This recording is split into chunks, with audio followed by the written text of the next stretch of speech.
Mesdames et messieurs, mes très chers frères, mes très chères sœurs, nous allons donc commencer cette dernière table ronde de la journée.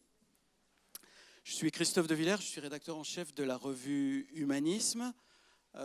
Donc je ne vais pas vous faire la promotion de mes fonctions au sein de la franc-maçonnerie, je vais simplement vous faire la promotion d'Humanisme, qui est la revue des francs-maçons du Grand Orient de France, qui est une revue d'idées, qui est publiée sous forme papier. On peut s'y abonner, mais depuis 6 mois, on trouve la totalité des numéros depuis 20 ans sur le portail Cairn Info.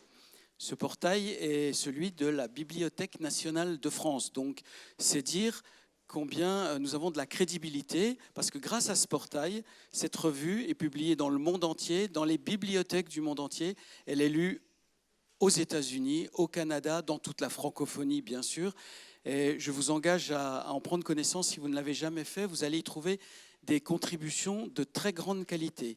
Nous continuons ce travail sur le développement du rite français qui a été engagé avec les interlocuteurs et intervenants précédents. Gérard, tu veux bien monter à Lorient puisque tu vas intervenir tout à l'heure.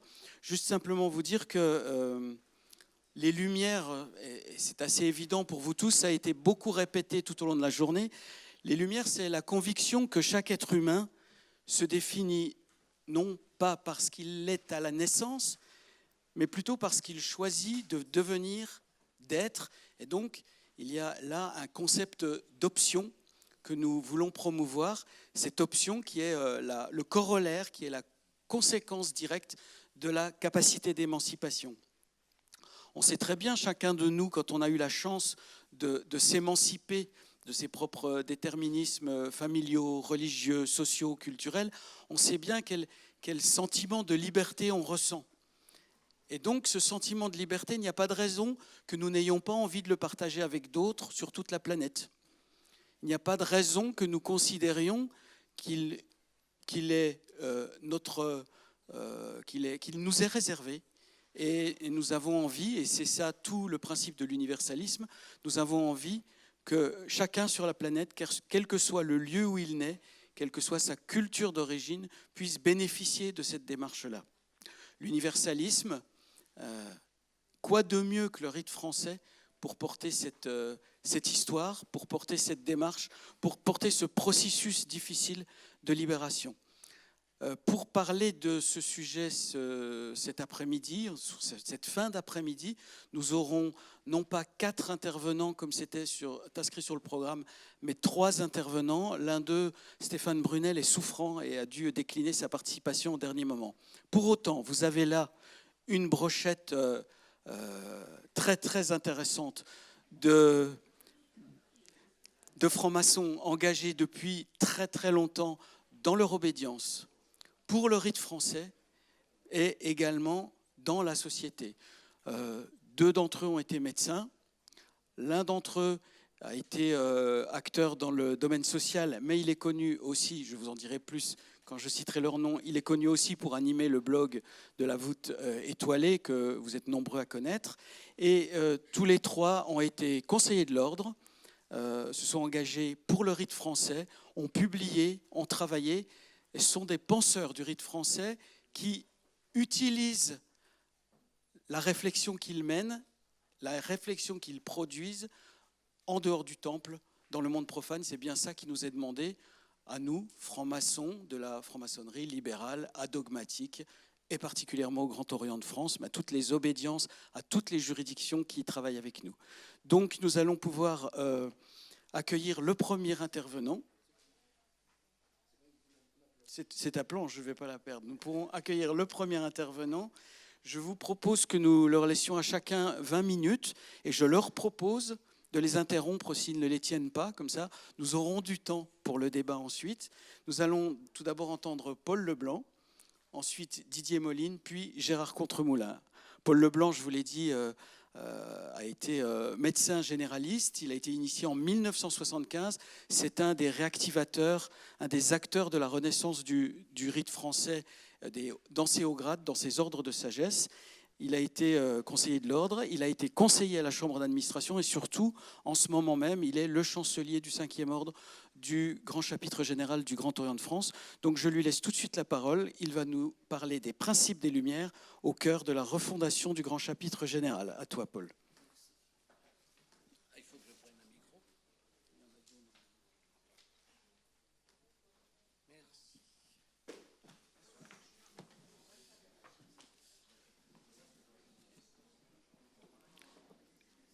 Mesdames, Messieurs, mes bien-aimées sœurs, mes bien-aimés frères, alors avant d'aborder la question de l'influence des Lumières lors de la refondation, il convient de revenir sur le rite des origines afin de bien prendre en compte l'état du rite français des hauts grades lorsqu'il est réactivé, car il dormait au fond des tiroirs depuis un long moment, depuis environ un siècle et demi.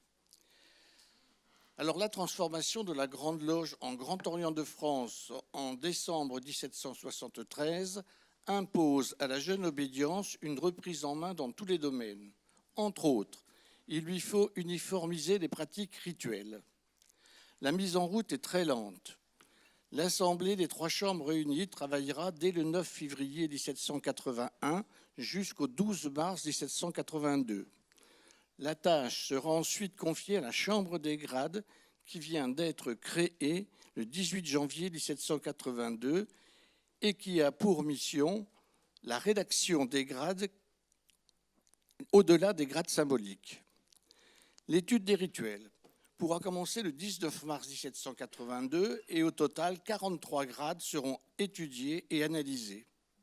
Pour des raisons inconnues, les frères qui composent cette Chambre des grades vont fonder le 2 février 1784 le Grand Chapitre Général de France. Et c'est cette structure qui va prendre le relais pour finaliser le système post-magistral. Celui-ci va s'agréger au Grand Orient au terme d'un long processus qui se terminera le 5 décembre 1788. Il reprendra ses activités après la Révolution. Rottier de Montalot, le véritable instituteur du système, rejoint l'Orient éternel en janvier 1808. Le 5e ordre est alors réactivé, mais dans une configuration un peu différente de celle proposée par Rottier, qu'il l'avait proposée peu de temps avant sa mort, donc en décembre 1887. Les frères Gastebois et Lelièvre-Villette vont assurer la collecte et la classification des 81 grades de l'Arche du 5e ordre.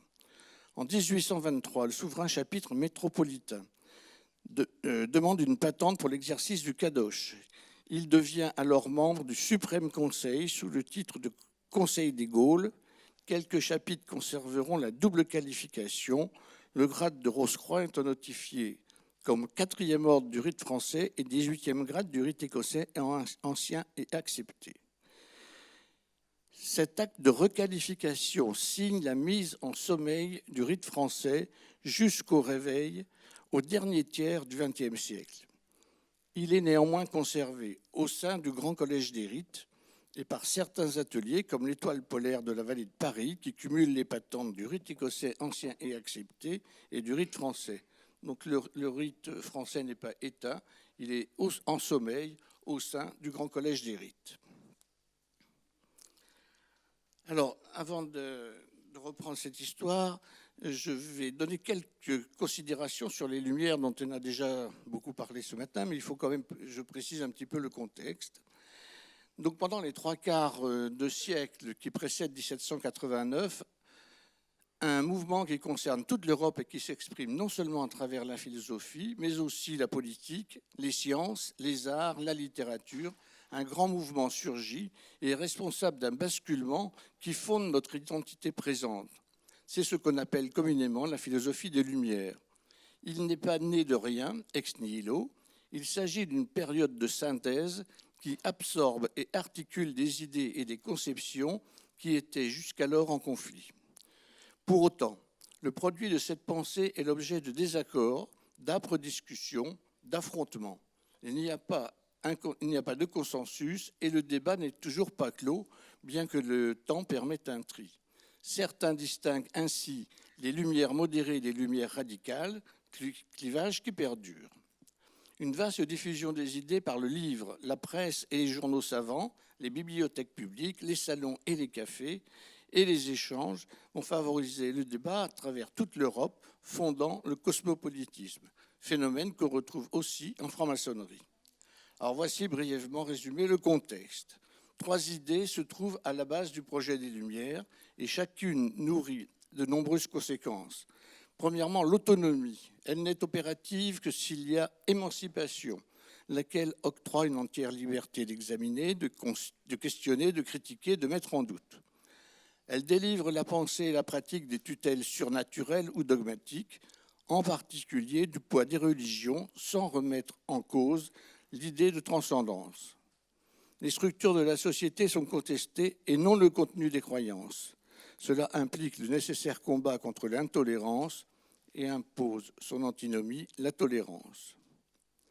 L'humanité prend en main son destin par la fixation de nouvelles lois et normes qui sont élaborées à partir de moyens purement humains. Ceux-ci reposent uniquement sur la connaissance, laquelle n'a que 2 sources, la raison et l'expérience. Elle s'oppose à la foi et aux superstitions, mais pas aux sentiments et aux passions. La libération de la connaissance ouvre la voie à l'épanouissement de la science. Le principe d'autonomie inaugure le combat pour la liberté de conscience qui se prolonge dans une revendication de liberté d'opinion, d'expression, de publication. La nature et l'humain occupent une place centrale dans la littérature et les arts, remplaçant le religieux. L'exigence d'autonomie transforme la société par la séparation du temporel et du spirituel, du politique et du théologique, prémisse du principe de laïcité. Elle donne un nouveau contenu au principe de souveraineté. La source de tout pouvoir est dans le peuple et rien n'est supérieur à la volonté générale. Tous les domaines de la société sont concernés, l'économie, la justice, l'école, qui doivent être débarrassés des contraintes arbitraires et du poids de la morale religieuse. La deuxième idée des Lumières concerne l'activité humaine. La finalité de nos actes n'est plus dirigée vers Dieu, elle descend sur terre en s'orientant vers la seule direction de l'homme. Que la vie au-delà existe ou pas, il convient de donner un sens à l'existence terrestre. La quête du bonheur remplace celle du salut. La porte des chemins de l'hédonisme s'ouvre. L'amitié, l'affection, l'amour, l'intensité des sentiments et des plaisirs supplantent l'adoration, la résignation, la soumission. La libre action des individus a pour conséquence l'affirmation que tous les êtres humains possèdent, de par leur nature même d'humain, des droits inaliénables. Ceci nous amène à la 3e force, l'universalité. À côté des droits dont les citoyens jouissent dans le cadre de leur société, ils en détiennent d'autres, communs à tous les habitants du globe, et donc s'appliquant à chacun. L'appartenance au genre humain confère des droits impérieux, lesquels, par leur universalité, s'incarnent dans les droits de l'homme. Les hommes ont partout droit à la même dignité, ce qui s'exprime par la revendication d'une égalité de droit et d'une égalité de fait. La volonté qui gouverne un pays n'est générale que si elle n'exclut personne. L'égalité est donc à la base des droits des citoyens et de la morale des hommes. Les conséquences pratiques sont multiples, comme la condamnation de l'esclavage, de la torture, de la peine de mort, mais elles s'étendent aussi aux domaines économiques et sociaux, et en particulier à l'égalité homme-femme. Voici résumé et condensé les idées maîtresses des Lumières. Notons qu'elles sont sous-tendues par le concept d'humanisme, né sous la Renaissance, lequel affirme que l'homme est perfectible et que l'homme peut quelque chose pour l'homme.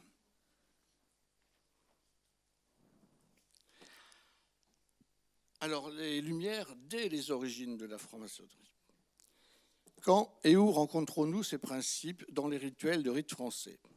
L'étude des rituels adoptés en 1785 pour les grades bleus et 1786 pour les 4 ordres permet de constater combien l'influence des Lumières a compté dès les origines. Ce système est cohérent du premier grade, c'est-à-dire apprenti, au 4e ordre, souverain prince Rose-Croix. Et on retrouve les éléments qui traduisent l'influence des Lumières et le distinguent des autres codifications. Premièrement, l'absence de livre et donc de Bible. Il n'y a pas de Bible dans les rituels adoptés en 1785 et 86. Alors, dans les grades bleus, dans les grades bleus, les trois grandes lumières sont le soleil, la lune et le maître de loge.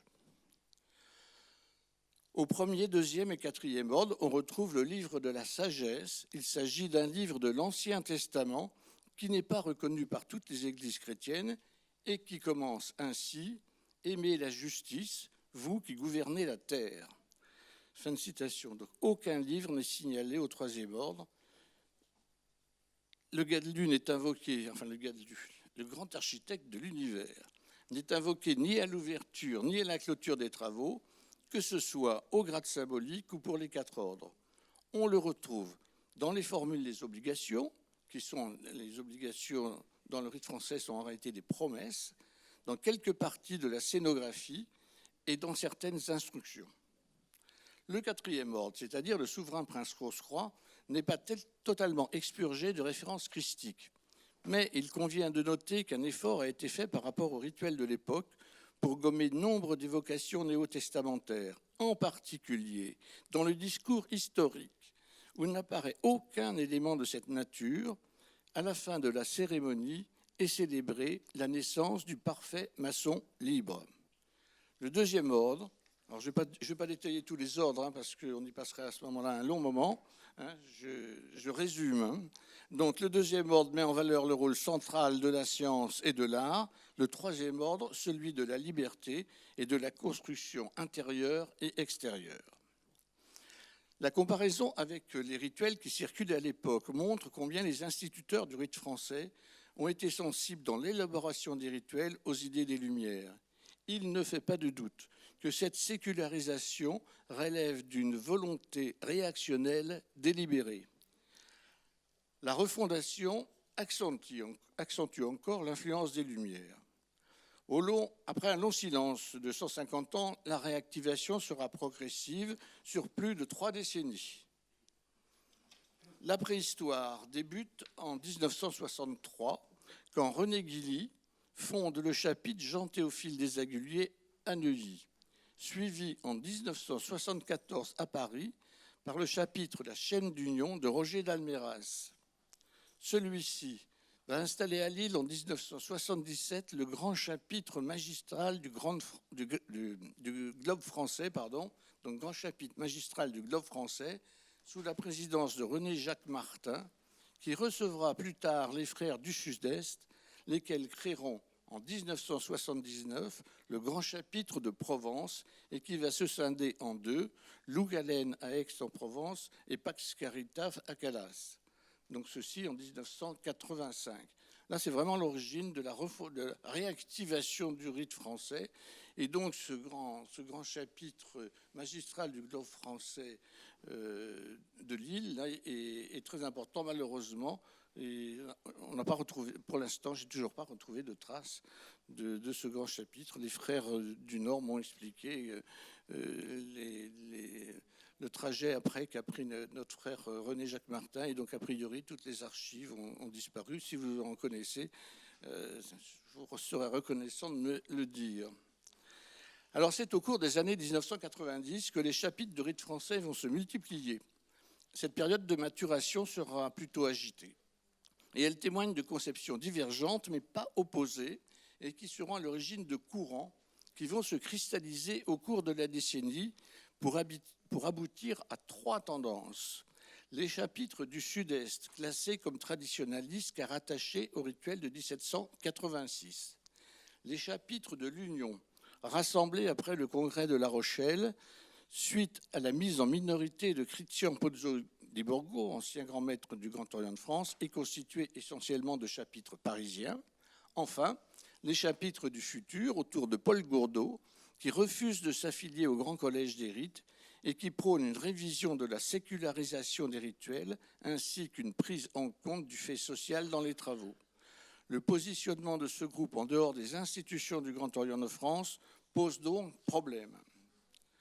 Afin de contenir et résoudre la crise qui s'installe, le grand maître du Grand Orient de France, Philippe Guglielmi, crée le 20 mars 1998 au sein du Conseil de l'Ordre une commission provisoire de conciliation et de réunification des chapitres de rite français.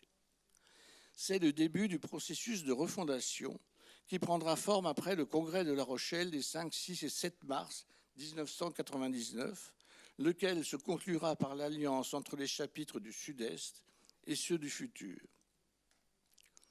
La conciliation avec les chapitres de l'Union sera rapidement menée pour aboutir les 23 et 24 avril 1999 à la décision du Conseil de l'Ordre de refonder le rite français.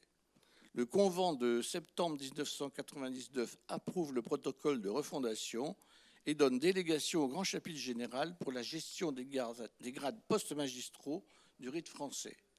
La constitution officielle est actée le 17 juin 2000. Alors, la problématique des rituels, puisqu'il y a des perceptions différentes, il y a des pratiques qui aussi sont différentes. Alors, parmi les tâches immédiates, la rédaction de rituels de référence est une nécessité urgente afin d'harmoniser les pratiques, car la majorité des chapitres s'accordent pour constater que ceux des origines, par certains aspects, ne sont plus adaptés à l'évolution de l'obédience et en particulier qu'il convient de prendre en compte les conclusions du convent de 1877, c'est-à-dire d'intégrer la liberté absolue de conscience, valeur qui sera rappelée à l'ouverture de chaque conseil. Comme évoqué plus avant, il s'agissait là de la disposition essentielle portée par les chapitres du futur, mais aussi par ceux de l'Union. À l'inverse, le courant traditionnaliste considère que la rédaction des origines satisfait suffisamment la sécularisation, car les textes prêtent à une interprétation détachée du religieux. Cette révision sera donc l'occasion d'accentuer la laïcisation des rituels déjà engagés en 1786. Dans la réalité, celle-ci avait déjà été entamée dans de nombreux chapitres, mais sans coordination, générant une grande disparité, une mosaïque susceptible d'entraîner une certaine confusion qui, du reste, commençait à s'installer.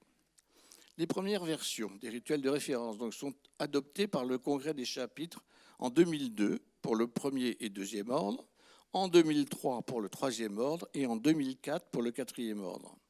Avec les rituels des origines, ce seront aussi ceux de référence, c'est-à-dire les textes auxquels les chapitres pourront se référer. Ils ne seront pas imposés dans une rédaction rigide et leur pratique ne sera pas surveillée, ceci étant une tradition au Grand Orient depuis le XVIIIe siècle de laisser une certaine latitude aux ateliers tout en restant dans le cadre qui codifie le rite. Les rituels alors proposés au chapitre sont expurgés de la plupart des références religieuses.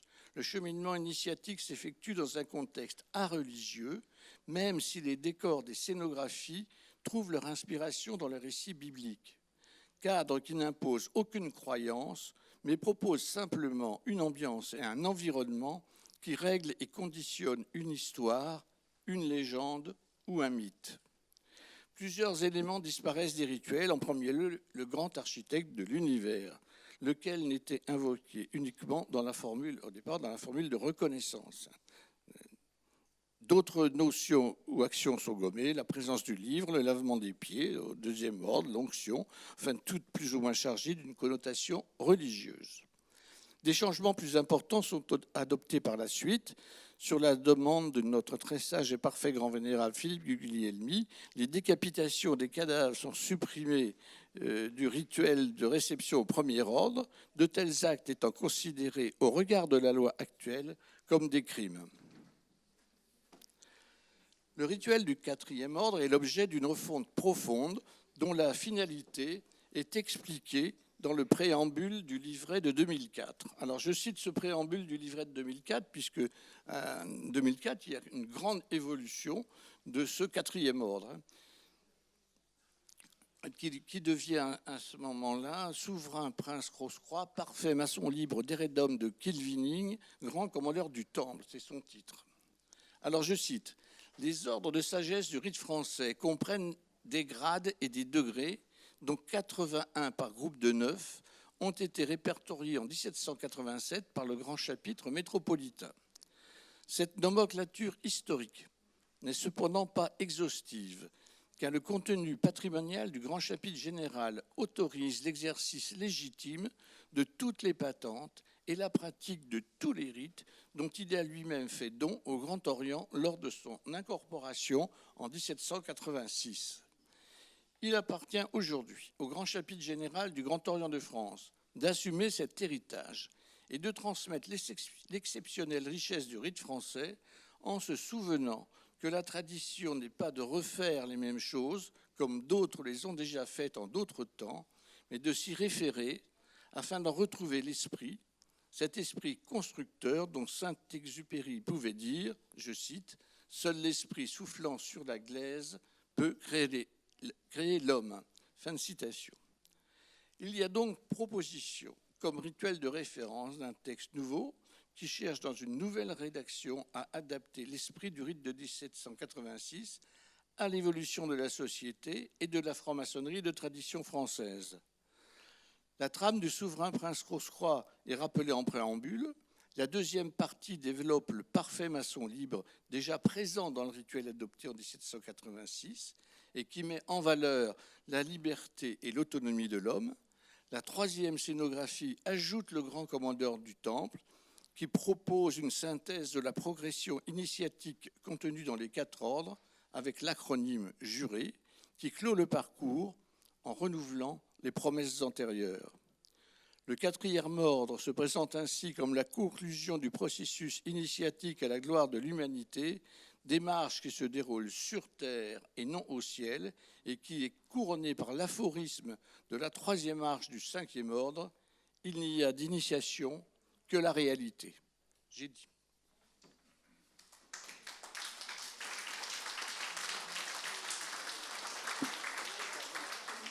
Merci Paul. 20 minutes exactement. C'était parfait. Je voudrais dire en préliminaire, j'espère juste que ma chute de tout à l'heure pourra être effacée au montage. Je me tourne vers le technicien. Remercier Paul Leblanc pour son intervention. On est en plein, pour ceux qui ont assisté à tout l'après-midi, vous avez vu se dérouler devant vous cette histoire du rite français. Et là, on est en plein, en direct avec les acteurs qui ont permis cette renaissance du rite français. Paul en est un. Et il nous explique combien nous sommes encore dans ce creuset, dans cet athanor, dans ce moment où les choses se réécrivent, se pensent. Nous sommes encore dans un temps de renaissance. Dans 100 ans, on se souviendra que les choses ont été réalisées à ce moment-là. Là, depuis 20-25 ans, tous les acteurs qui se sont succédés, qui ont développé ce rite français dans ses ordres de sagesse, sont encore dans l'invention. Et c'est ça qui est passionnant. Et bien vivants, ils sont encore dans l'invention. C'est-à-dire que c'est aujourd'hui que les choses s'inventent pour demain. Et c'est dire combien le message du rite français, le sens du rite français est important au regard tout particulièrement de la société dans laquelle nous vivons, qui pose la question de la laïcité. C'est de ça que va nous parler Didier Moline, qui est le prochain intervenant. Didier, si tu veux bien prendre place. Didier a été médecin, consultant en stratégie hospitalière. Il a été conseiller de l'Ordre du Grand Orient de France, préfet du 5e ordre du Grand Chapitre général du Grand Orient de France. Il est aujourd'hui membre de la Chambre d'administration du Grand Chapitre. Et il a publié un livre aux éditions de l'Harmattan, Conviction républicaine, interrogation laïque. Tout de suite, le rite français des repères pour la construction d'une société laïque. Tu as la parole, Didier. Merci, Monsieur le Président, Mesdames, Messieurs, mes frères et mes sœurs, et très sage et parfait grand vénérable que j'ai vu se glisser subrepticement et discrètement dans un coin. Donc le rite français donne-t-il des repères pour la construction d'une société laïque? Paul vient de nous tracer la voie, donc on va continuer. Aucune société n'est réellement laïque. Toute société humaine reste plus ou moins divisée par des traditions cultuelles ou culturelles héritées de son histoire, des automatismes de pensée collectifs, qu'ils soient d'origine religieuse, d'origine idéologique ou des choix communautaires différenciés. Autrement dit, aucune ne parvient à séparer complètement la raison qui devrait guider l'action collective de la croyance qui relève du libre choix de chaque citoyen. il est bien humain et il est nécessaire de laisser une place à l'affectif dans l'organisation sociale. La laïcité est un principe constitutionnel, du moins en France, dynamique. L'état politique qu'il définit n'est pas figé. Ce principe engendre un processus qui permet d'assurer la liberté absolue de conscience de tous les citoyens en séparant les croyances, philosophiques ou religieuses, du fonctionnement de la cité. Une société laïque repose donc sur 4 démarches permanentes de la part de l'État. Garantir à chaque citoyen la liberté de n'adhérer à aucune croyance et de ne suivre aucun culte. Garantir à celui qui le souhaite la possibilité de suivre librement la pratique du culte de son choix dans l'espace privé ou dans les lieux réservés au culte. Protéger la société contre toute ingérence politique d'une idéologie liée à une religion, selon la formule de Victor Hugo bien connue, l'État chez lui, l'Église chez elle. Garantir autant que possible, et c'est sûrement le plus difficile, le libre accès à une information objective qui permette à chacun de forger librement sa propre opinion. La liberté absolue de conscience, si elle postule la liberté pour chacun de croire au dogme religieux de son choix, postule surtout la liberté pour chacun de ne croire à aucun et de n'avoir aucune pratique religieuse. De plus, le citoyen n'est comptable de ses choix philosophiques ou religieux devant personne. La laïcité représente un progrès par rapport à la conception de Locke qui, à la fin du XVIIe siècle, avait ouvert la voie dans sa lettre sur la tolérance en reconnaissant la liberté de religion, mais sans accorder de fiabilité aux athées. Ces 4 démarches permettent de rassembler ce qui est épars, selon la formule maçonnique, de respecter le droit individuel à la différence sans installer la différence des droits, qui ferait éclater le pacte républicain en rendant difficile la fraternité. Le rôle de l'État est de rassembler les citoyens. Il doit donc veiller à ne pas laisser s'installer d'idéologies clivantes ou de comportements séparatistes dans l'espace commun partagé ou dans l'espace public, en particulier à l'école. Il y a déjà bien assez à faire pour rassembler les citoyens après chaque échéance électorale sans introduire d'autres ferments de division. Chaque citoyen reste libre de sa croyance ou de son absence de croyance.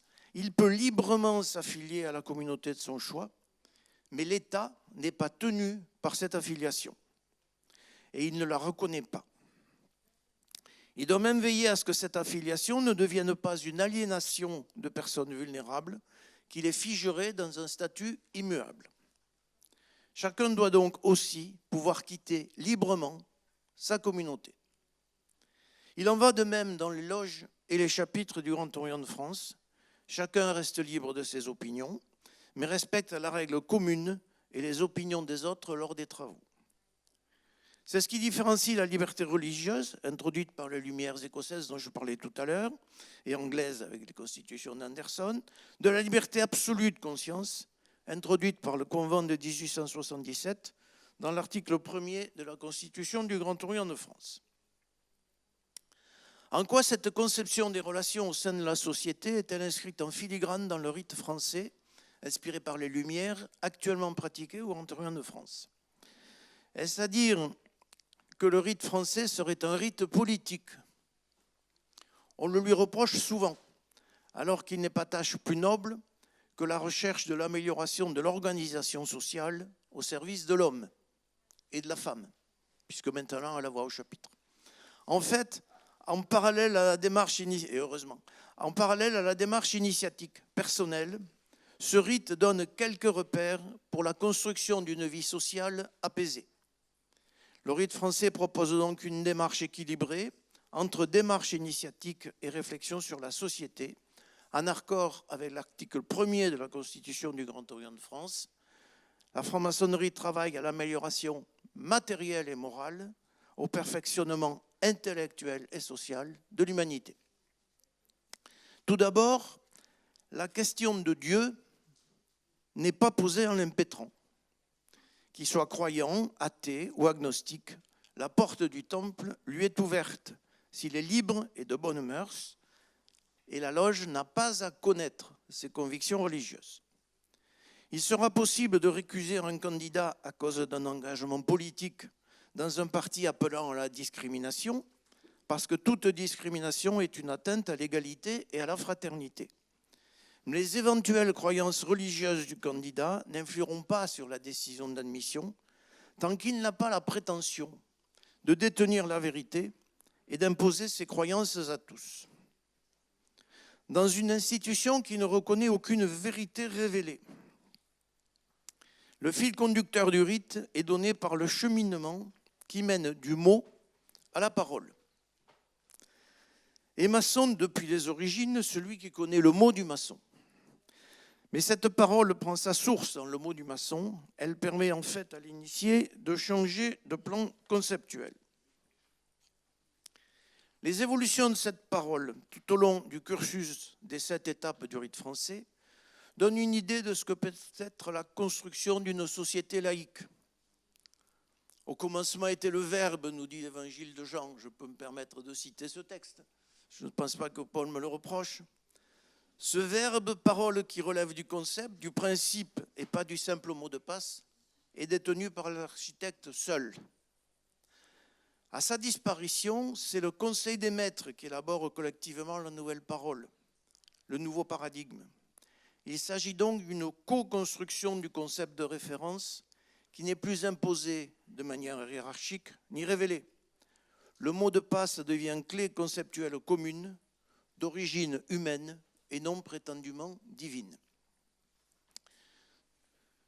Tout au long du cursus, cette parole initiale est successivement retrouvée, puis enfouie sous les symboles de la raison, enfin détruite, pour éviter qu'il en soit fait un mauvais usage. Il s'agit donc d'une émancipation progressive, par remise en cause systématique des acquis et des dogmes, ce que demande chaque changement de grade maçonnique. À la fin du parcours, la parole est recouvrée, c'est-à-dire qu'une nouvelle parole est élaborée par le travail collectif en dehors de toute transcendance. Cette élaboration collective est le seul moyen de fédérer les participants autour de concepts et de valeurs partagées. La parole qui en résulte prend une valeur constituante. Elle sert de base aux rapports sociaux. Henri Peña-Ruiz, récemment, reprenant Cicéron, disait « La multitude devient peuple par adhésion à un acte constituant ». C'est le symbole d'une citoyenneté d'adhésion. En loge comme dans les nations libres, chacun peut choisir de rester membre de l'institution ou de la quitter, comme chacun est libre de demander la nationalité ou d'y renoncer. C'est la logique du droit du sol qui repose sur l'adhésion à un contrat politique et social élaboré en commun ou une constitution. À l'inverse, il est certaines nationalités ou certaines appartenances religieuses qu'il est impossible de quitter. L'apostasie est parfois justifiée par la peine de mort. L'apostasie justifie parfois la peine de mort quand une religion prétend s'approprier la liberté des personnes.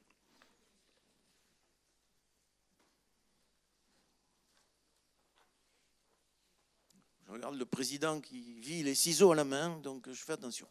Tout au long de ce parcours maçonnique, chacun reste donc libre de ses croyances, de ses affiliations religieuses, politiques ou philosophiques, à condition que ses choix personnels n'interfèrent pas avec la vie de la loge. De plus, le travail de réflexion mené en commun peut conduire certains membres à changer leur affiliation ou leur croyance sans devoir en rendre compte à personne. Le travail d'émancipation, favorisé par le rite, reste un travail personnel. Pour trouver dans ce cheminement des repères utiles à la construction d'une société laïque, il faut se décaler de la vision selon laquelle la laïcité serait uniquement une réponse aux religions. En France, la définition des relations entre la République laïque et les religions est contenue dans la loi de 1905 que tout le monde connaît. La République assure la liberté de conscience. Elle garantit le libre exercice des cultes. Mais, tout de suite après, elle ne reconnaît ni ne salarie ni ne subventionne aucun culte. La Constitution de la République précise que la République française est indivisible. laïque, démocratique et sociale. Il n'est pas spécifiquement question là de religion. La racine grecque de laïcité, laïos, renvoie à « qui vient du peuple ». Elle renvoie donc au peuple considéré comme une entité unique, au peuple uni dans sa globalité. C'est l'illustration de la formule déjà vue, rassembler ceux qui étaient part. Et c'est le rôle du maître maçon. Chacun s'exprimant alors en son nom propre au sein du peuple, il n'est pas question de distinguer les communautés. Les Lumières ont permis de remplacer l'assignation à une communauté de hasard, ethnique ou religieuse, par l'adhésion à une communauté de destin choisi, celle de la nation ou de la loge par exemple. Elles ont permis au sujet dépendant d'évoluer vers l'individu libre. Chaque citoyen traite donc directement avec l'État sans être tenu par son appartenance communautaire éventuelle. Nous avons vu le rôle de l'ensemble des maîtres maçons dans l'élaboration de la parole. Ce renvoi des appartenances communautaires à la sphère privée, que ce soit en loge ou dans la société, est l'une des conditions de la fraternité. La reconnaissance mutuelle, clé de voûte de la franc-maçonnerie, repose sur l'égalité. Comment parvenir à la fraternité si les membres de la loge ou de la société jouissent de droits différents ou souffrent de discrimination? L'égalité et la reconnaissance mutuelle sont donc des conditions nécessaires à la fraternité. Le droit à la différence permet à chacun d'être lui-même, mais il n'induit pas la différence des droits ou des devoirs. La discrimination, qu'elle soit positive ou négative, est antinomique de la fraternité et de l'égalité de traitement. C'est grâce à cette reconnaissance fraternelle mutuelle que le rite français peut autoriser en loge les débats à caractère politique, je n'ai pas peur du mot, sur l'évolution de la vie de la cité. Il ne s'agit pas, bien sûr, d'échanges politiciens partisans, il s'agit de réfléchir ensemble aux faits politiques, d'analyser ensemble de grands principes d'organisation sociale, que chacun interprétera et déclinera librement selon ses choix, hors du temple. L'objectif de ces débats n'est pas de faire triompher une vision du monde, mais de participer à éclairer le jugement des participants, les laissant libres de leurs conclusions personnelles. Pourrait-on parler de fraternité en dehors de la laïcité si chacun était libre d'imposer à l'autre sa croyance en dehors de la loi collectivement et librement élaborée et acceptée? 3 facteurs rendent possible cet exercice qui, sinon, serait périlleux.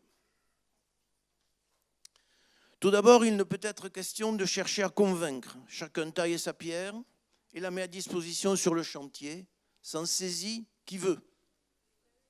Ensuite, le travail en loge repose sur un principe immuable.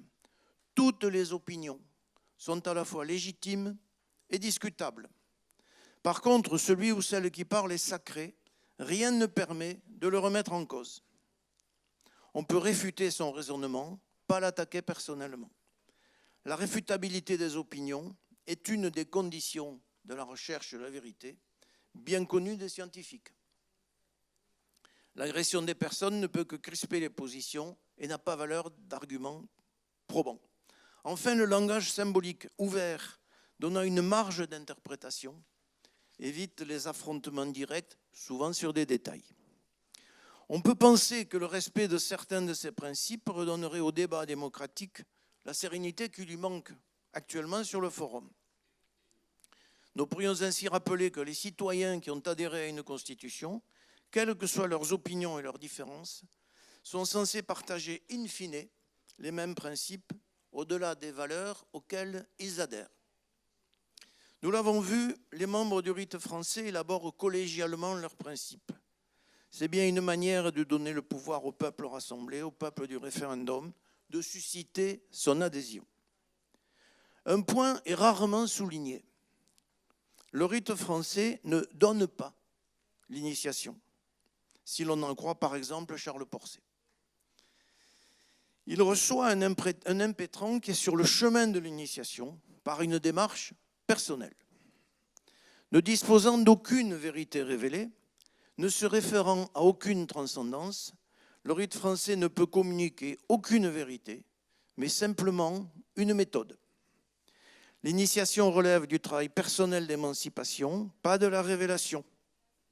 La méthode maçonnique repose sur l'apprentissage de l'esprit de libre examen, de l'esprit critique, dans un référentiel rationnel. En fait, c'est ainsi que Ferdinand Buisson avait organisé l'école de la République, l'école laïque, pour former des citoyens libres, c'est-à-dire capables de recul par rapport aux dogmes de leur communauté d'origine.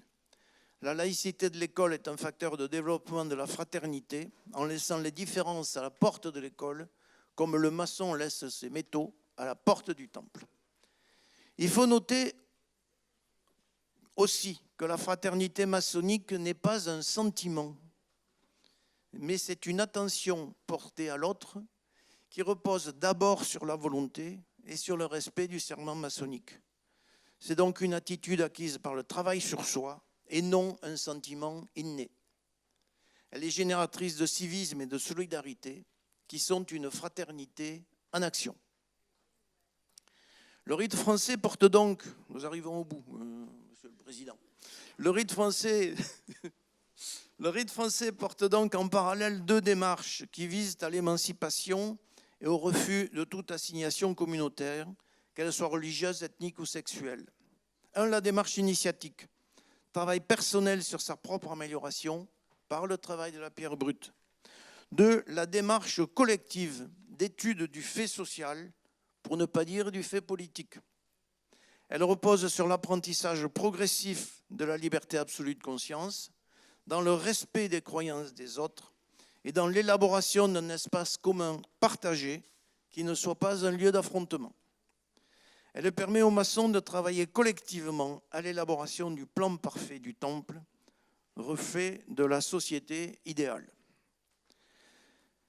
La liberté, pour conclure, en particulier la liberté absolue de conscience, la laïcité et l'égalité entre les membres de la loge comme de la société sont les conditions pour éviter que le légitime droit à la différence n'engendre la différence des droits, qui serait une rupture de l'égalité. La fraternité universelle est à ce prix. Le legs précieux qu'ont fait les Lumières à la maçonnerie, particulièrement de rite français, réside donc bien dans la capacité individuelle de libre examen qui sous-tend le processus de laïcisation. Je vous remercie.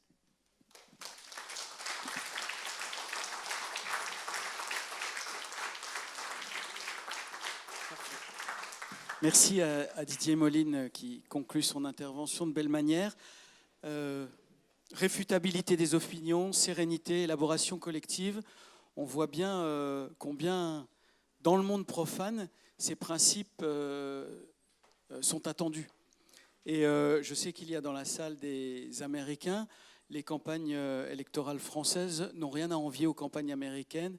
On voit bien comment le monde évolue et combien ces principes de sérénité mériteraient d'être réintégrés dans le monde profane. C'est d'une certaine manière ce que va nous expliquer Gérard Contremoulin. Gérard, si tu veux bien prendre place. Un petit intermède. Oui, bonsoir. Juste une petite information. À partir de 18h, ça ouvre au 7e. Et demain, si vous pouvez ramener vos badges, ça simplifiera bien l'organisation. Je vous remercie. Donc Gérard Contremoulin qui est... Je vous laisse reprendre vos esprits après ces informations. Qui a été très engagé dans le domaine social, chargé d'éducation populaire et de jeunesse. Il a été conseiller de l'Ordre du Grand Orient de France, il a été préfet du 5e Ordre. Il est connu principalement pour ses activités de blogueur, avec le blog La Voûte Étoilée que vous êtes nombreux à connaître. Et puis surtout, il a beaucoup publié ces dernières années. Il a publié beaucoup d'ouvrages et une grande majorité sont consacrés au rite français. Ces dernières années, je cite surtout cela, Gérard, si tu en es d'accord, le premier ordre du rite français en décembre 2021, qui a été accompagné d'un ouvrage sur le 2e ordre, le 3e ordre, le 4e ordre. L'esprit du rite français paraît ces jours-ci. Il nous en parlera s'il le souhaite. Et il prépare un ouvrage qui s'intitule « Apprendre, comprendre, transmettre les 3 premiers grades du rite français » qui sortira chez Détrade. Voilà tout un programme. Et nous avons 20 minutes pour t'entendre sur le rite français, une grammaire pour l'action citoyenne. Tu as la parole, Gérard. Je te remercie, Président. Très sage et parfait grand vénérable, très chers frères, très chères sœurs, mesdames, messieurs, chers amis. Rite de fondation de la franc-maçonnerie des Lumières, le rite français s'affirme depuis 3 siècles comme le modus operandi d'une franc-maçonnerie ancrée dans la société réelle. Alors que la franc-maçonnerie du XVIIIe siècle est encore profondément marquée par une approche déiste, le XIXe va faire émerger 2 décisions fondamentales prises par le Convent du Grand Orient de France qui vont offrir un nouveau paradigme maçonnique et innerver le rite français. La première d'entre elles, 1877, la liberté absolue de conscience et la laïcisation du rite. Ça a déjà été traité, j'y reviens succinctement. En 1849, le Parti de l'ordre moral remporte un succès écrasant aux élections législatives. Un régime moral va s'établir dans tous les secteurs de la société française. Le Grand Orient de France, à cette époque, n'a pas encore de constitution. Le frère Duez va réussir à faire inclure dans la rédaction du texte l'obligation de croire en Dieu et en l'immortalité de l'âme dès l'article 1er. Un pasteur protestant, Frédéric Desmond, est reçu en 1861 dans la loge L'Écho du Grand Orient à Nîmes. Fortement impliqué dans les questions religieuses, il est pasteur, il va incarner une bataille décisive. Il se fait l'écho d'une tendance montante au Grand Orient de France. L'obligation de croire contrevient à la liberté de conscience de profanes qui, sans elle, seraient aptes à devenir de bons maçons. Au convent de 1877, il est rapporteur d'un vœu visant à sa suppression. La grande qualité de son intervention obtiendra qu'une majorité se dégage en faveur de cette suppression. Il va provoquer un schisme. La suppression, va provoquer un schisme dans la franc-maçonnerie mondiale, schisme toujours en vigueur.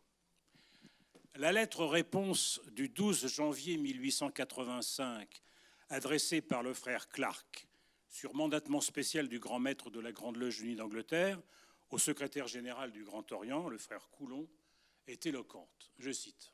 « La Grande Loge d'Angleterre soutient et a toujours soutenu que la croyance en Dieu est la première grande marque de toute vraie et authentique maçonnerie. Et qu'à défaut de cette croyance professée comme principe essentiel de son existence, aucune association n'est en droit de réclamer l'héritage des traditions et des pratiques de l'ancienne et pure maçonnerie. L'abandon de cette landmark supprime la pierre fondamentale de tout l'édifice maçonnique, et c'est pourquoi les relations fraternelles ayant si heureusement existé entre les 2 puissances maçonniques ne pouvaient plus continuer plus longtemps. » Fermez le banc. 1886, le changement de paradigme maçonnique. C'est l'œuvre de la version dite amiable du rite français. Sur la base de la résolution de 1877, Louis Amiable va poursuivre avec la commission du Conseil de l'Ordre une réécriture adogmatique des rituels commencés en 1879. Alors que le rationalisme et le positivisme d'Auguste Comte s'affirment, il estime que le symbolisme doit être, je cite, sobre, clair et absolument neutre. Il va laïciser les rituels et supprimer tout ce qui est de l'ordre de l'émotion. Il ajoute un nouvel alinéa à l'article 1er qui révolutionne radicalement l'objet même de la franc-maçonnerie. Je cite, nous le connaissons bien à chaque ouverture de travaux, « La franc-maçonnerie, institution essentiellement philanthropique, philosophique et progressive, a pour objet la recherche de la vérité, l'étude de la morale et la pratique de la solidarité.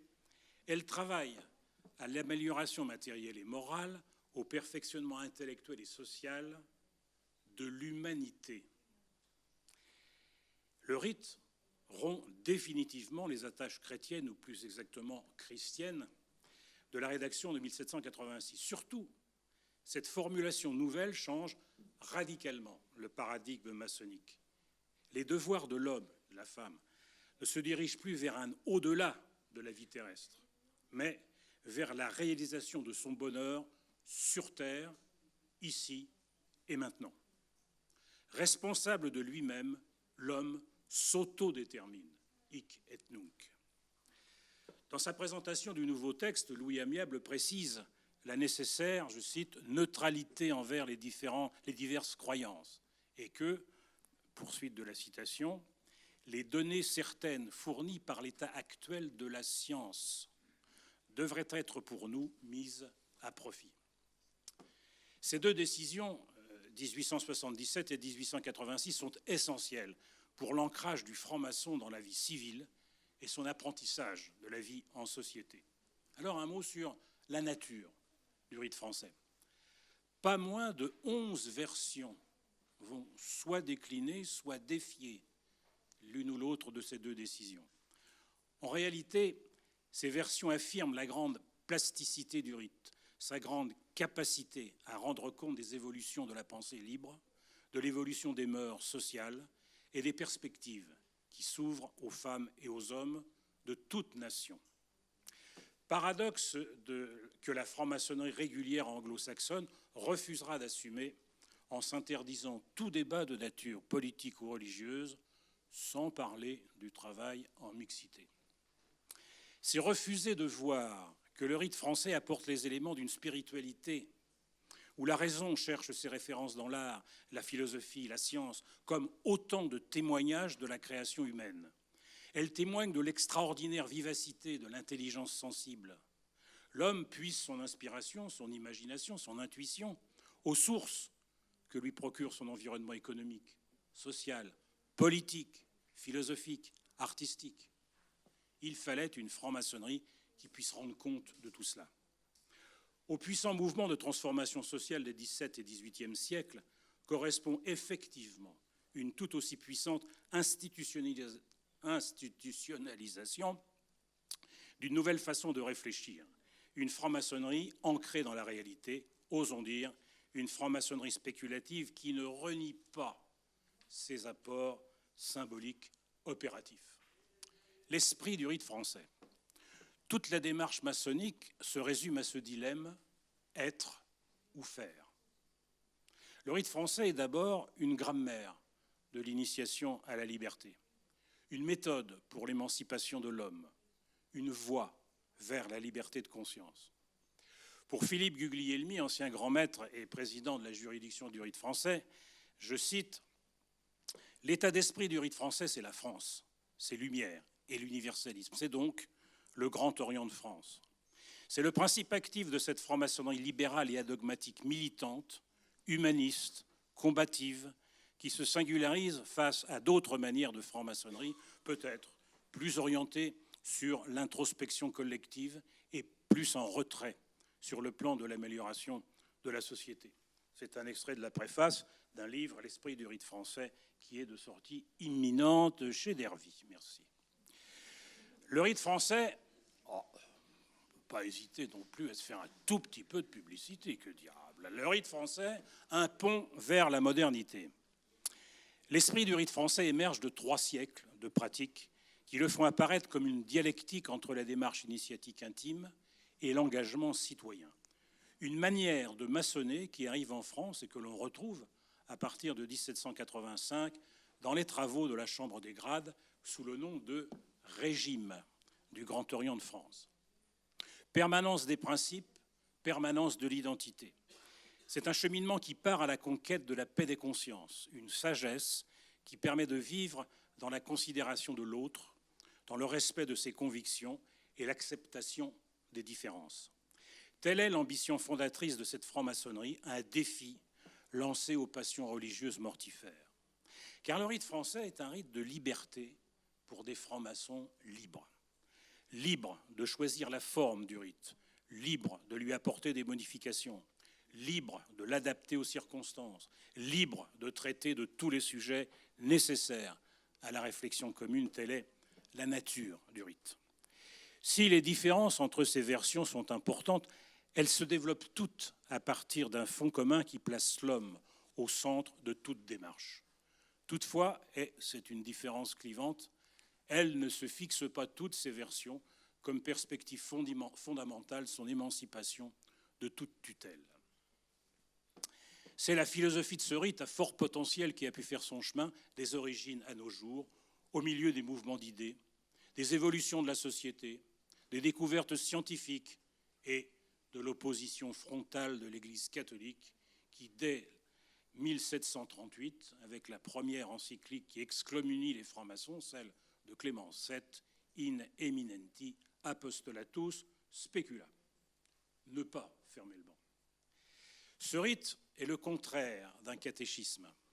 Au-delà de quelques archétypes et de quelques conventions destinées à définir des symboles majeurs, comme dirait Jean-Charles Lenaire, la règle est de s'approprier les outils symboliques pour mieux comprendre ce monde qui nous entoure.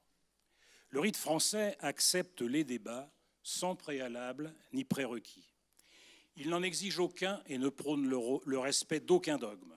Plus précisément, il ouvre toutes les voies dès lors qu'elle respecte l'autodétermination humaine et la dignité des personnes. Cette idée apparaît dans la Chambre des grades lorsqu'elle s'attaque à la réécriture des rituels. Et Pierre Mollier note que, je cite, « Le choix qui est fait est donc avant tout de fixer un usage. » À la différence des frères lyonnais qui, persuadés que la franc-maçonnerie devait enseigner la gnose judéo-chrétienne de leur maître Martinez de Pasquali, élaboreront avec le régime rectifié un système maçonnique ajusté à ce but.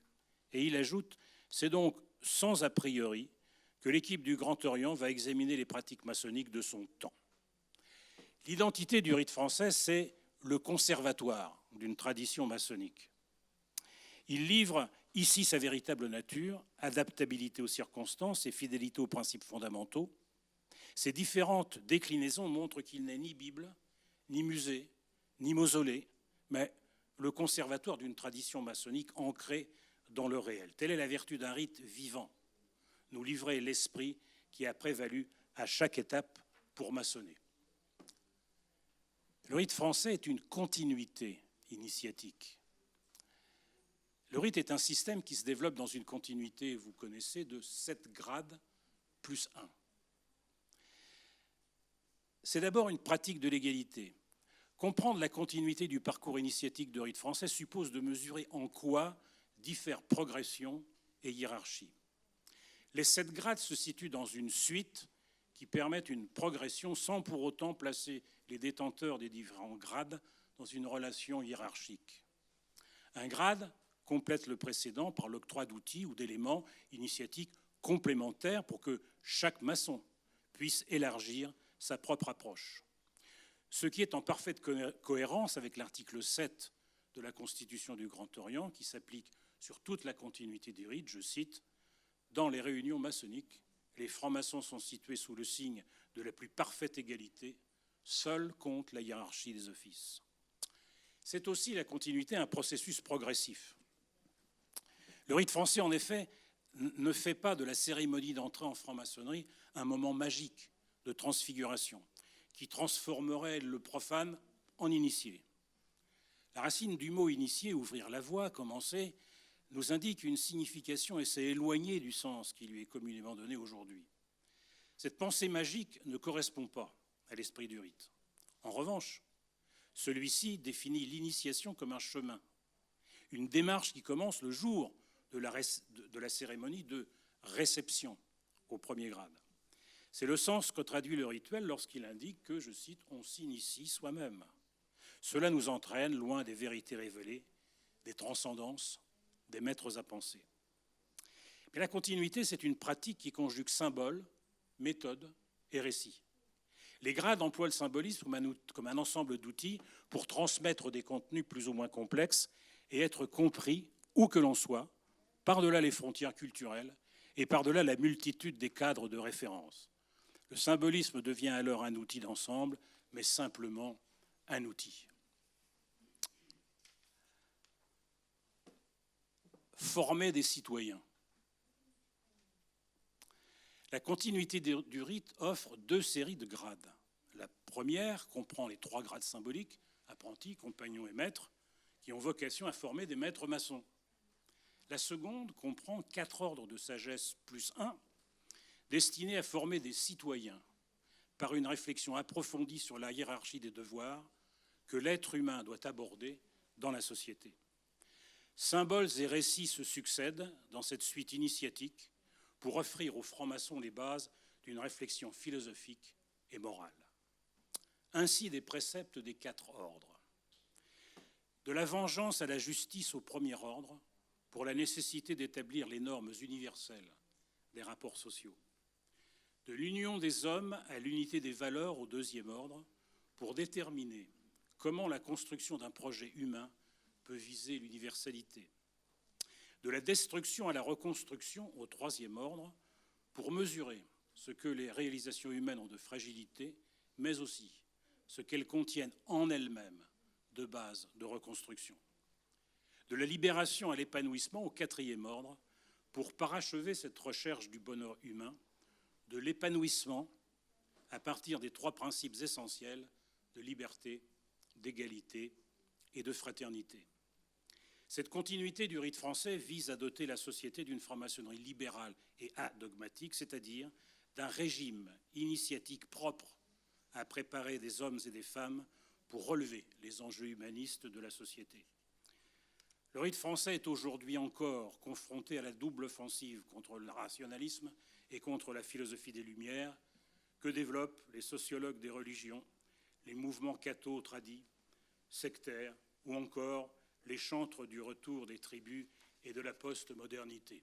Avant de vous voir, j'avais mis des noms à chacune de ces catégories, mais j'ose pas. Michel m'a fait ce lit pour le dernier, pas, je l'ai dit. Pour conclure, provisoirement,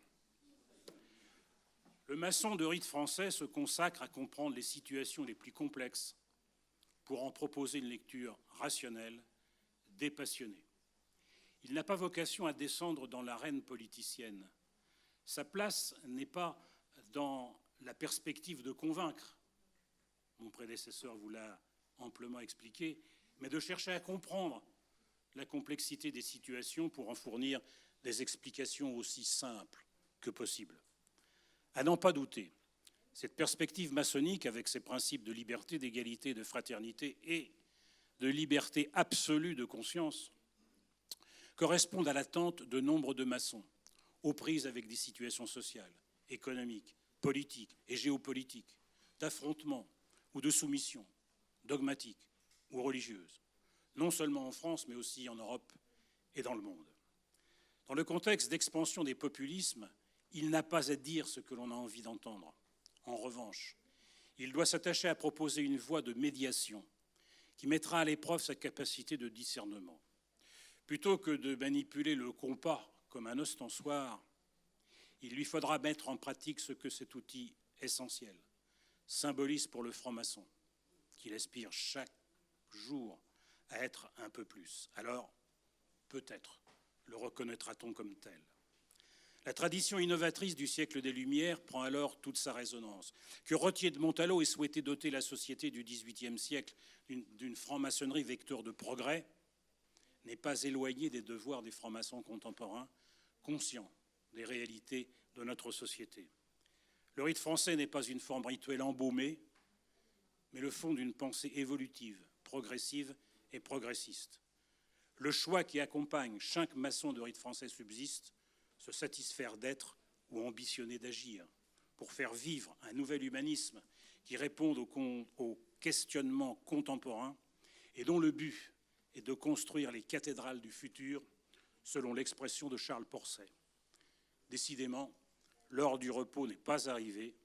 Il faudra très certainement reprendre la plume et nos outils et imaginer que Sisyphe est heureux.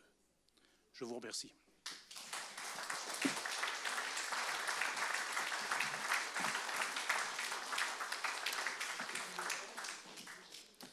Nos 3 intervenants ayant scrupuleusement respecté les 20 minutes qui leur étaient imparties, nous avons un peu de temps, si vous le souhaitez, pour des questions ou des contributions sous la forme maçonnique de la pierre qu'on apporte à un débat. Le micro peut circuler. Mais je pense que pour la traduction, il est nécessaire d'avoir un micro. Je me tourne vers les traductrices. Donc parlez bien dans le micro pour que vous puissiez être traduit. Bonjour. Je voulais revenir sur les rituels, puisque partie qui m'a fortement intéressé. Par contre, il y a un rituel qui, à mon avis, est un peu en décalage. C'est le rituel de référence du grade de maître actuel du Grand Orient de France, qui est quand même, avec des aménagements, on a enlevé quelques références religieuses, mais qui datent grosso modo de celui du prince Murat de 1858. Et ce rituel a dénommé des espaces qui ne l'étaient pas avant 1858. L'ICAL, le débir, n'existait pas dans les versions 1885 ou 86. Le mot de maître qui était connu avant a disparu. L'ancien mot de maître a disparu. C'est intéressant parce que il y avait une certaine laïcisation du mot de maître dans le nouveau mot de maître tel que c'était. Et aussi les trois compagnons. Les trois compagnons dans le rituel que nous utilisions, ils assassinent Hiram pour devenir maître. Alors que dans la version originale, ils assassinent Hiram parce qu'ils étaient mécontents de leur paye. Dans le rituel de 1787, on est dans un conflit social qui a mal tourné. Et ça a été édulcoré au XIXe siècle. Et pour moi, le rituel issu de 1858 est adapté pour le rite écossais et pas pour le rite français. Ayant pratiqué le rite écossais pendant plus de 30 ans, je sais un peu de quoi je parle. Justement, un aspect qui n'a pas été abordé dans le rite français et qui n'existe pas dans le rite écossais, c'est effectivement, et dès la création du Grand Orient de France, la démocratie, l'élection des vénérables. Quand un vénérable est installé, c'est toujours dans le règlement du Grand Orient, c'est pas toujours respecté. Il n'est pas installé par un conseiller de l'ordre, par un grand maître, il est installé par son prédécesseur. C'est toujours dans le règlement du Grand Orient de France, depuis 1773. Alors que dans d'autres rites, au rite écossais ancien et accepté, le Conseil suprême, il réunit l'exécutif, le législatif et le judiciaire. Vous connaissez une autre institution? Même pas Poutine, même pas Bachar al-Assad, moi j'en connais qu'une, c'est le Vatican, qui effectivement réunit ces trois fonctions en un seul. Et il n'y a aucune démocratie. Les impétrants qui grimpent de degré en degré. On va peut-être essayer de laisser la parole aussi. Je finis. Les impétrants ne sont pas. Ce n'est pas la loge, ce n'est pas le chapitre qui décide. C'est le Suprême Conseil. J'ai dit. Merci à notre quatrième intervenant d'avoir scrupuleusement respecté les 20 minutes qui lui étaient imparties. On proposera peut-être à Paul Leblanc de répondre sur la première question, Gérard Contremoulin peut-être sur la deuxième. On va en prendre, s'il y avait des questions, on va prendre 3 ou 4 interventions sur les colonnes ou dans le public. Oui, une prise de Jean-Christophe, merci. Qui a levé la main? Mon frère. J'ai beaucoup apprécié l'intégralité du propos de nos 3 intervenants. Il y a une chose qui me chagrine quand même. Nous naissons avec aucun dogme dans les poches. C'est la culture prégnante qui nous inculque, qui nous induit la croyance en Dieu et pourquoi pas au grand architecte de l'univers. Si j'ai bien compris, le dogmatisme, la liberté absolue de conscience nous devrait nous dispenser de ce grand architecte de l'univers. Pourquoi réapparaît-il rituellement au 2e ordre? Merci. Une autre contribution, une autre question? On demande à... En attendant, on va demander à nos intervenants de répondre. Peut-être Paul sur les questions plus spécifiquement rituelles, ou Didier? Oui, en ce qui concerne le grade de maître, il circule énormément de rituels. Et donc, il y a énormément de rituels et auxquels on se réfère, on ne sait pas. Donc il faudrait prendre les rituels, les regarder en détail.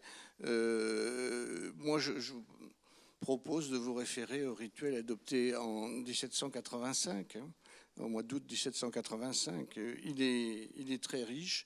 Et il est bien différent de certains. Moi, je me rappelle le rituel où j'ai été reçu maître.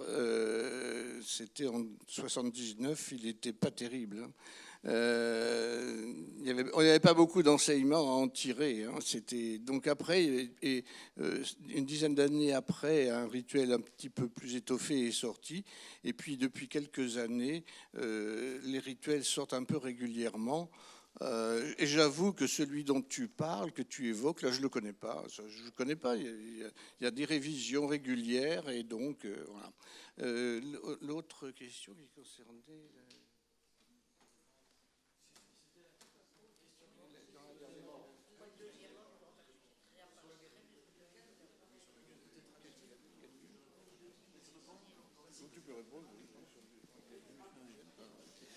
Sur notre ami le grand architecte de l'univers, je n'ai pas, mais dans le rituel qui est pratiqué dans mon chapitre, je n'ai pas souvenir qu'il renaisse.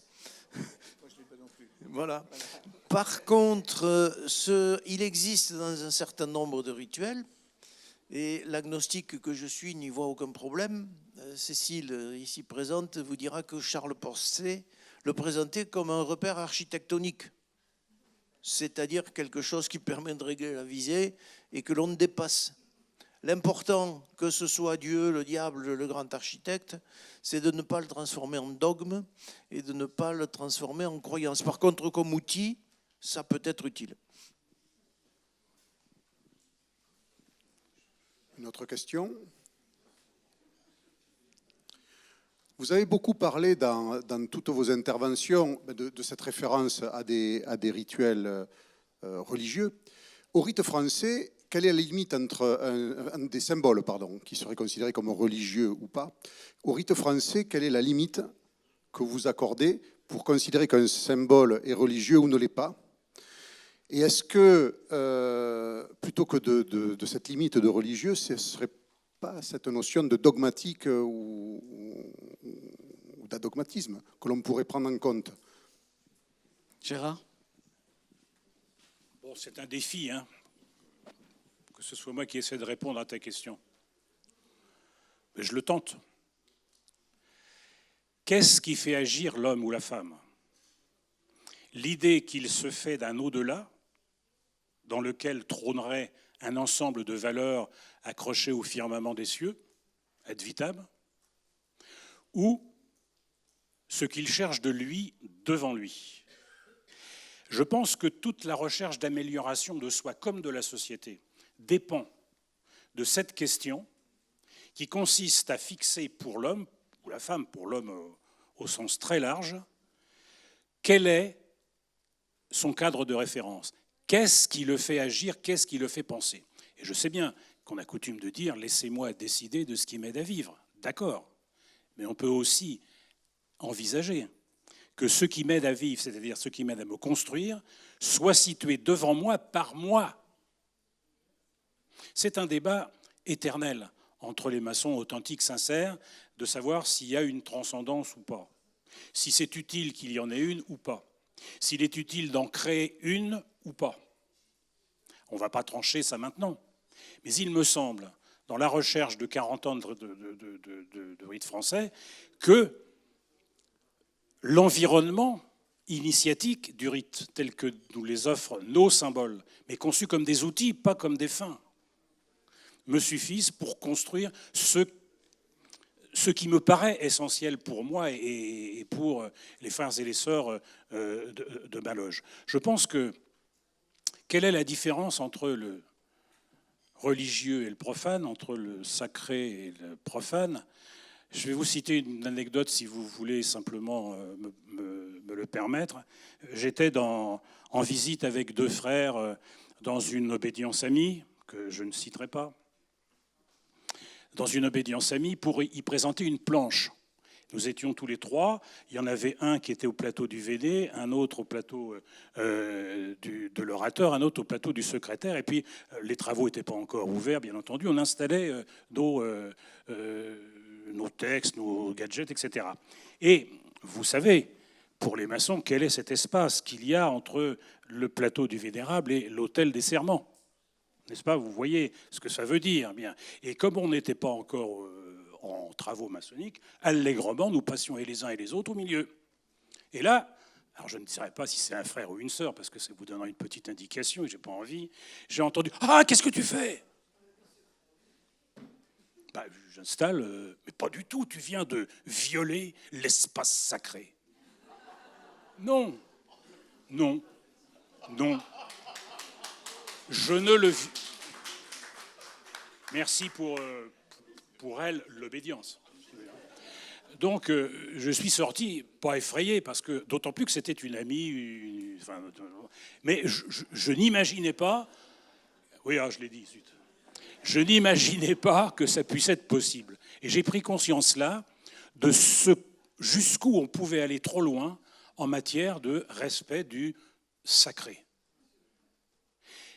Deuxième chose, avec ma loge, on a créé un rituel, le rite français, dit de tenue nomade. C'est-à-dire que nous choisissons un lieu, de préférence surtout pas un temple, une salle de réunion, n'importe quoi. Et nous décidons d'y faire une tenue nomade. Avant d'ouvrir les travaux, et même dans le courant de l'ouverture des travaux, qu'est-ce qu'on fait? On reconstruit le temple, les outils, les espaces, etc., etc. Et une fois que nous avons décidé que c'était le temple, c'est le temple, puisque les travaux sont ouverts. Et à la fin, on déconstruit et l'espace redevient ce qu'il était, c'est-à-dire profane. Didier, tu veux ajouter quelque chose?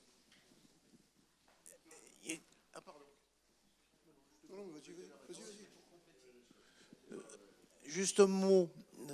Il n'y a pas d'universalité des symboles. En 1785, nos frères ont évacué le delta lumineux, c'est-à-dire le Père, le Fils et le Saint-Esprit. Les maçons actuels mettent sur le triangle la thèse, l'antithèse et la synthèse. Enfin, si vous travaillez à l'équipement, le triangle, c'est le signe d'un danger. Donc, un symbole n'a de valeur que dans son contexte. Et le contexte, c'est quoi? C'est l'espace-temps sacré entre le premier et le dernier coup de maillet. Et effectivement, comme le disait Gérard, on peut faire ça dans une auberge, dans une cave ou sous la lune, ça n'est pas un problème. Par contre, ce qui est intangible, ce qui est sacré, c'est le frère ou la sœur. Ça ne se discute pas. Allez-y. Oui, notre frère Didier... S'il vous plaît. Ouais. Notre frère Didier a fait une référence beaucoup trop rapide à l'origine du mot laïque, laos. Mais en fait, en grec, il y a 3 mots, laïos, démos et ethnos. Alors évidemment, on élimine immédiatement ethnos, mais pourquoi n'utilise-t-on pas le mot démos, qui renvoie à démocratie? Donc je crois qu'il faut développer ce que signifie laïos, qui renvoie à laïque, qui est un mot beaucoup chahuté et qui, à un moment donné, a pris tout son sens, celui que nous connaissons. Merci. Merci. Ina, tout au fond, Jean-Christophe, s'il te plaît. Mes frères et mes sœurs, vous me permettez là de... Je n'ai pas voulu parler pour le mot Laos, mais en fait, le mot laïcité ne vient pas du mot Laos, vient du mot laïkos. Cela veut dire c'est lui qui provient du peuple. Cela veut dire c'est lui qui n'est pas clérical. Et ça remonte très anciennement à l'époque byzantine et après à l'époque de la révolution grecque contre les Ottomans. Donc, il n'y a aucune... On essaye des fois... J'ai fait une planche une fois, mais bon, il y a des livres que j'ai écrits, vous pouvez le trouver, je peux vous l'envoyer. Donc, ce n'est pas le mot Laos, que c'est la nation, ce n'est pas le mot démos, que c'est D'où la démocratie. Demos, c'est la commune, c'est la mairie. Cela veut dire, en l'Antiquité grecque, demos, c'était tous les citoyens qui restaient dans la même région. Donc, d'où le mot démocratie. Demos et kratos. Kratos, c'est le pouvoir que les citoyens, ils ont. Mais le mot laïcité, que oui, c'est un mot grec, c'est laïkos, que cela veut dire celui qui provient du peuple, je répète, et qui n'est pas clérical. Vous avez compris que Ina, quand elle répond et qu'elle dit le mot laïkos, c'est sa langue maternelle. Est-ce qu'il y a une autre prise de parole?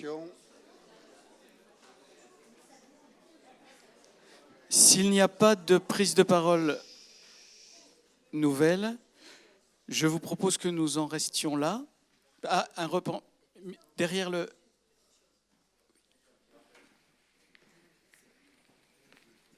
Allô.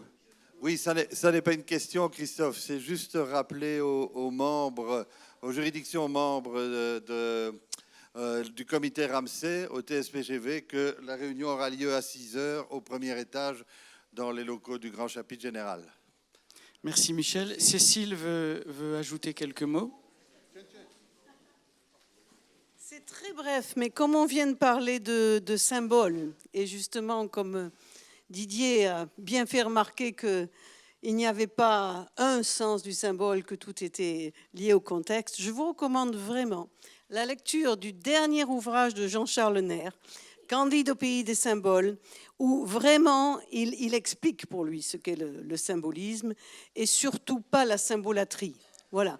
Et donc, il vient de paraître aux éditions donc, Pollen maçonnique, préfacé par, avant-propos par notre frère, par notre TSPGV Philippe Guglielmi. Voilà.